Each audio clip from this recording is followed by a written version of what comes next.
This chapter, as you can see, is dedicated to one of the most famous monuments of Barcelona. Nowadays, maybe it's more known and visited, of course, the Sagrada Familia. But until quite recently, until the 80s, Sagrada Familia was seen as too much, a bit of a freaky building, and so Columbus was the typical postcard to present Barcelona. Well, so it's a monument from 1888, just a few years before 1892. So 1888, Barcelona celebrated the World Exhibition, and 92, it's the jubileum of the arrival of Columbus to America. So actually, 1892 was like the fourth centenary of this arrival, so it made sense to make here such a great monument, and it was also the reason why in Barcelona we decided to make a monument dedicated to Columbus, because when he came back from his first trip from America, or what he thought it was China, and then he found in between Europe and China, he found this continent that later Amerigo Vespuccio said that he was wrong, Columbus, and it was not China or Japan, but it was what then it was called America. So for this World Exhibition, it was one of the greatest pieces with which to embellish Barcelona. Then we have most of the monuments and the pavilions of the different nations and companies that were done in another area that we'll try to cover in another chapter, part de la Ciutadella, that we can see here some of these monuments. And here was a very good way to fill the gap left by one of the gates of Barcelona. Some 30 years before this World Exhibition, 1888, Barcelona already had been dismantling the walls. And actually, the ones that were facing the maritime side, the port, they were one of the last parts, last sections to dismantle. And actually, here, right here, it was one of these 13 gates that the people enter, left, and also goods enter and left, and then paying the due taxes. So then the Council of Barcelona saw itself with such a big gap where there used to be these gates of the maritime side, and then decided to fill it in such a great manner with this monument that then it was called like a candle holder. And one of the points that makes it more attractive, beyond the detailed sculptural work, the low reliefs, the high reliefs, stone, bronze statues, is the proportion. So normally it's put Columbus as an example, and on the other opposed line we find Nelson that is standing on the top of the column of Trafalgar Square. And well, despite it's such a great monument, so from the distance you cannot really see Nelson. It seems that he is a very small man. Well, here Columbus, if you would approach, is really like a giant, like a 4 meters, 3.5 meter high person. His finger is like half of a meter. But good artist or a sculptor knows that from the distance, progressively the things become smaller. So then you have to distortion the things. So from the distance they see it right. And well, so beyond this thing of making Columbus quite big to redimension it and to allow the proper view, so is the combination also of these bronze figures with the stones and all pyramidal wise with a first platform where there are the steps and the lions, rising lions, rampant, well, half rampant, like watching, alert. The other ones more resting, the one that we can see here as we approach to the second level. So there is a first platform, like a basement, and then you have this conic section, another base from where it is placed an octagon with these standing figures, some of them now partially covered, as it would be a Christo work. Actually, some decades ago, was a plan before the Berlin Parliament, so famous Christo, this artist, was wrapping it with his robes. Before, it was a proposal for the Olympic Games, if I'm not wrong, to wrap the whole of the monument. But some conservative opinions here, they said that it was a scandal, and finally never was done, but actually was a project to wrap it.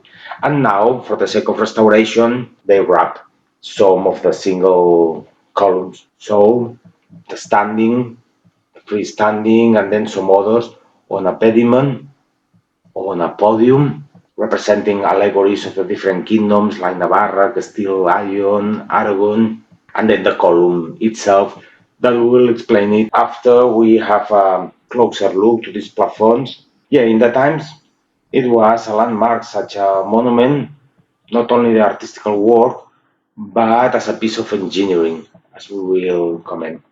Well, so here you can see the commemorative plate they were pressing when it was inaugurated.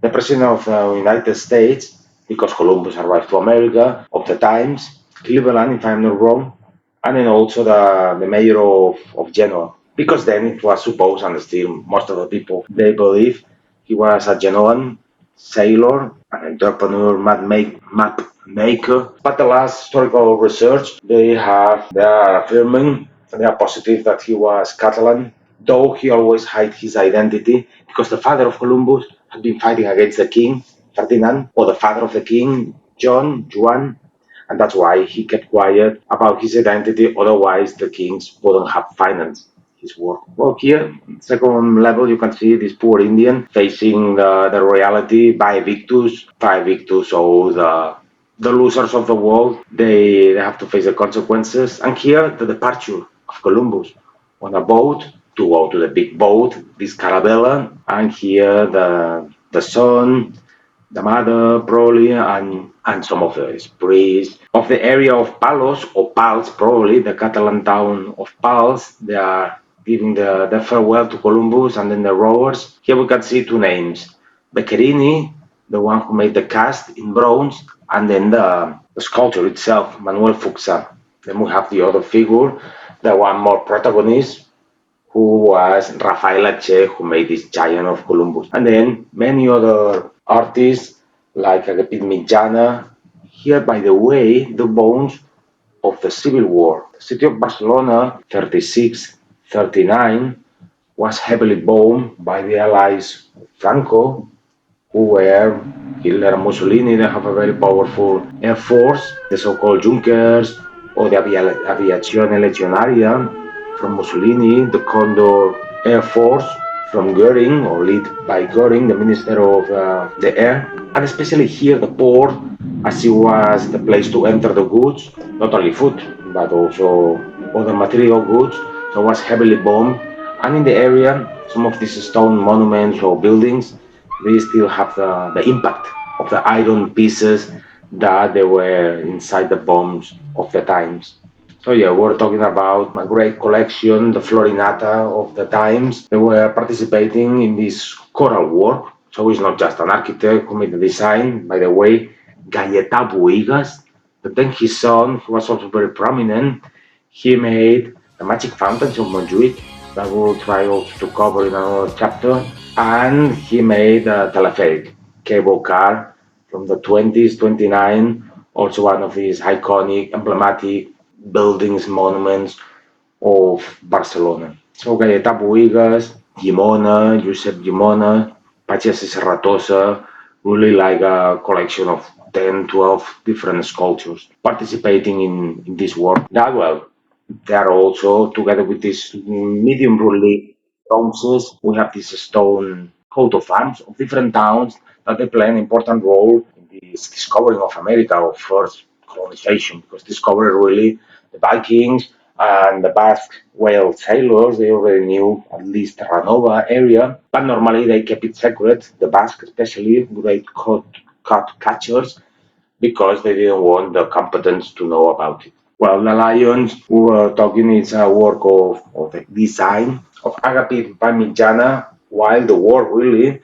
of the casting was, as you can read, Paul Gemuth, German surname, like for example, Dan, the beer from here, another local beer called Moritz, also the founder of FC Barcelona, was called Gamper, a Swiss. So at times when Barcelona was in full movement, expansion, dynamism, and with it Like nowadays, recently, there have been coming foreigners that most of the times they settle here and they contribute to the developing of the city.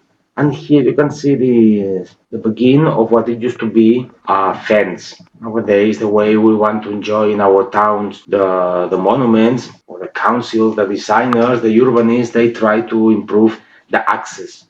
But before it was like a must to have a separation between outside the monument and inside the monument. So it was in fashion to put some kind of catenaries or barriers, fences, but in a certain time they say, well, that's a bit bothering the access, so they cut it.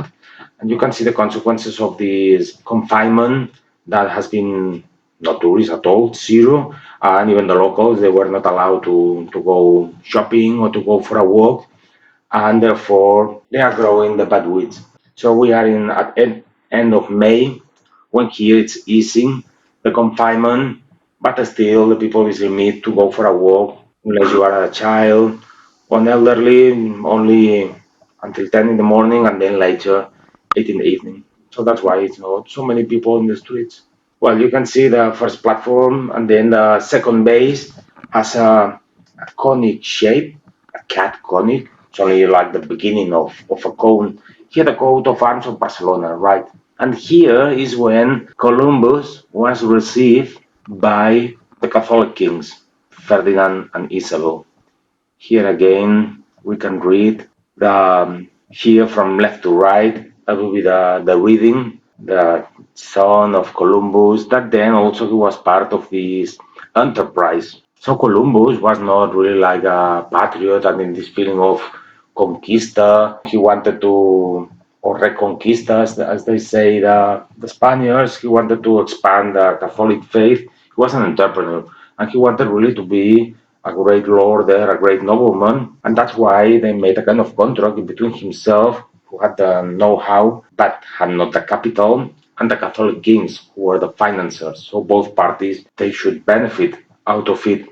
And in the so-called capitulations of Santa Fe, so the contract with different chapters, capitals, it was very clear that Columbus would benefit from the discovering of this part of China, as he thought, and then he would be named an admiral, and then viceroy, and then his sons would benefit out of it. But at the end, so the the king Ferdinand and then his successor, especially Charles V, as they saw the scale of the discovered area or territory, they said, no way, this Columbus, that there was no one, is not a nobility and not a king like me, is going to be the lord of these countries. So basically, they still the discovering, and then they didn't fulfill the contract, the agreement, as normally the Spanish monarchy always has been doing. And that's another argument that reinforces the belief that really Columbus probably was Catalan, and that's why especially Charles V said, no way the Catalans are going to be the masters of America, and that's why it was taken by Castilla. That's why there was a kind of operation of rewriting of the history, and that's why in all the paintings about Columbus, you see not the flag of Spain, because Spain didn't really exist. It was a union of crowns, it's true.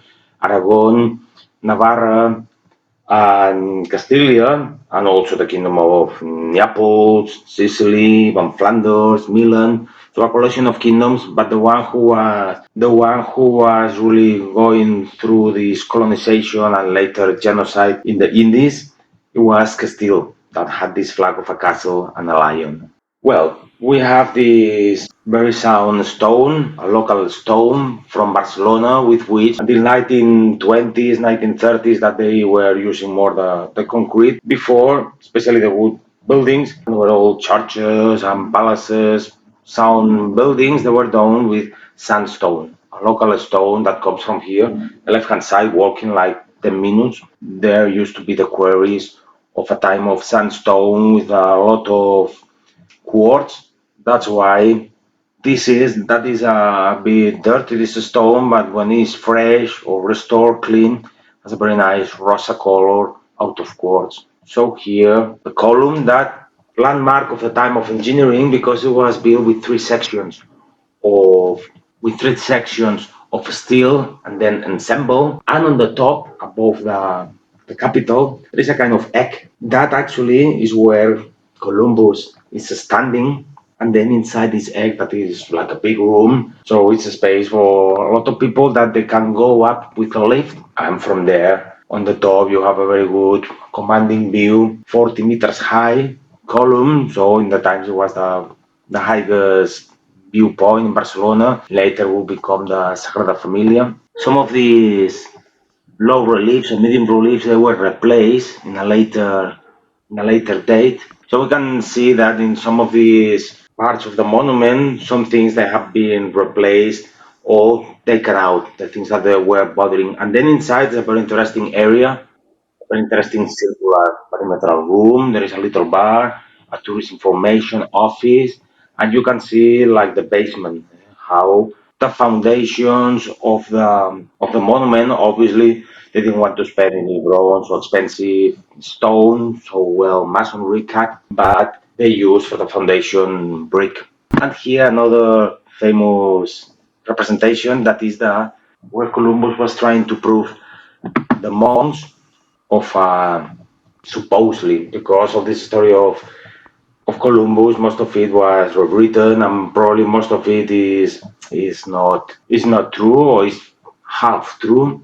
But it's supposed that he was in the area of Huelva, south of Spain, trying to convince, and then later in the University of Salamanca, that they have to give the stamp of authorization, that it was no any heresy, and it was possible that in that way it was America, and then it was even the debate by Bartolome de las Casas whether the Indians they were really sons of God or no.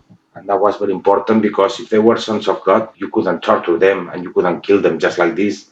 And that's why actually, finally, it was a big debate in the controversy of Valladolid. It was decided that really the Indians they were not animals, that they were humans, and therefore they should be treated with respect after the acceptation of the faith, obviously, by the missions and all this. And that's the reason why then they start to brought slaves from Africa because after decimating and killing most of the Indians, also because diseases, and after the church said that they couldn't torture the Indians to force them so much, so they had to find a new source of working force, and they found it in Africa. That seems that for the black people they had less respect as the Indians, because then with people from Africa it was not any controversy, any debate whether they were sons of God or no. They were treated as we know all how the slaves they were treated in America. So yeah, as we were commenting, here is the pig when he's trying to convince the clergyman that the world was not flat, and at the end of the ocean was not like a waterfall, and the end of the world it was like a ball, it was a spheric. Therefore, if you left from the Atlantic side of Europe, you you should for sure reach China. That it was shorter than going through the land with all the dangers through what it had been the Silk Route. So actually, that is the great contribution of Columbus. So Columbus, a landmark in the history of humanity, because it was when, despite the church didn't really accept it for a long while. Remember the sad story of Galileo and how these astronomers they were treated, but it was the final proof that really the world had to be round.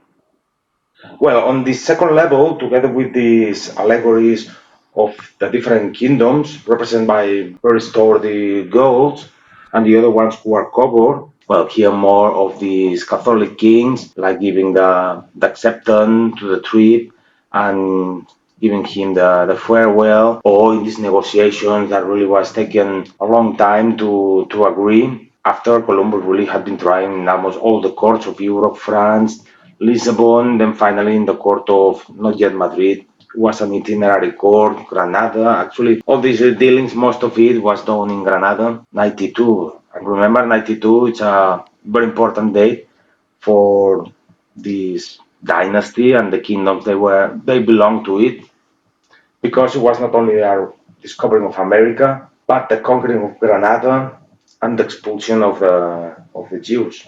of the Kingdom of Castilla, then Aragon, then Granada, then Navarra, and even some decades later from Lisbon. So, yeah, this sad story. Well, you can see here the surrounding area where is placed the Columbus with a big monument. So the diameter of the building must be like 70 meters, and the height in this pyramidal way. So it's not just a column; it's progressively you turn to the slim. That's why altogether it's very well proportioned because it's not like shocking all of a sudden just a slim, slender column.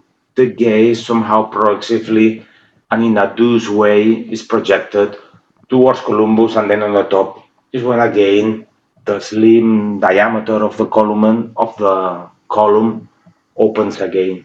There are a series of medallions in between what would be like the buttresses of the column. So you can see the base of a column then turns into an octagonal piece who rests on this tambour that is also octagonal at his turn, and all around at the feet of the column, halfway, and on the top, there are a series of allegories about navigation, like the prow of a ship, some eagles representing like rule and empire, and these angels at the feet of the column, like showing a crown of bay leaves, like the Caesars, no, to say Columbus and somehow also Barcelona. We give to you this present. So to make a monument dedicated to Columbus, it was a bit of self-flattering for Barcelona. It was not only to say we honor Columbus because he was such a great man and had so much courage, but he came back to Barcelona, probably he was Catalan, so it was a way to say, well, we are the best.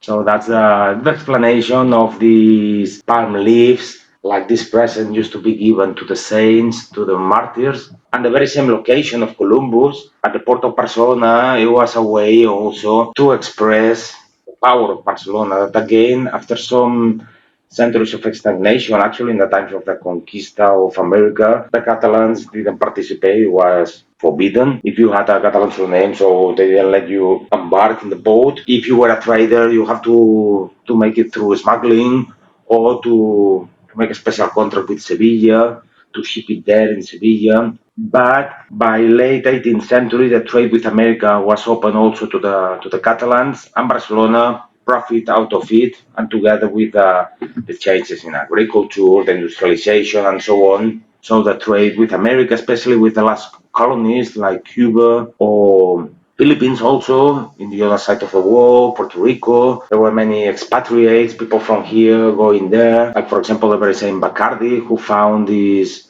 rum brand. So the merchant navy was very important, making Barcelona grow and turning it into such a big metropolis as it was in the time. So again, Columbus, the value of it, by the location, how decorates this great space, his inherent artistical quality, like the combination of black, bronze, rosa, of the sandstone, the different sculptures by themselves, and somehow the place where it is on the port to say, look, that is the character of Barcelona, open to the world and open not only to the culture and to the ideologies coming from all over the world, but also to business to make with all the world.